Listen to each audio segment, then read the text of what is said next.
শিল্পী হিসেবে আপনার স্যাটিসফ্যাকশনের অভাব হচ্ছে যে আপনি ঠিক অভিনয়টা করতে পারলেন না। কেন করতে পারলেন না? আপনার স্ক্রিপ্টই তো আপনাকে দেয়নি। বা সকালবেলা আপনি গেলেন যখন, তখন হাতে একটা স্ক্রিপ্ট দিয়ে বলল যে এইটা এখন আপনি বলবেন।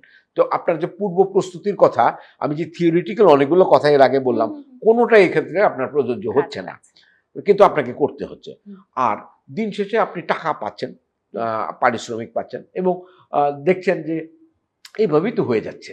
আর কি দরকার? হ্যাঁ, আমার তো আর এফোর্ট দেওয়ার দরকার নেই। কিন্তু আপনাকে যদি প্রফেশনালি আপনি যদি এই জায়গাটায় টিকে থাকতে চান, তাহলে আপনার একেকটা ভালো অভিনয় মানে একেকটা ইনভেস্টমেন্ট, যেটা আপনাকে অনেক বছর জিইয়ে রাখবে। যেমন ধরেন, আপনি আমাদের জেনারেশনের যারা আছে তাদের অনেকের অনেক নাটকের কথা আপনি নিজেই বলতে পারবেন যে, ওই নাটকটা আমার ভালো লেগেছিল, ওই ছবিটা আমার ভালো লেগেছিল আপনার।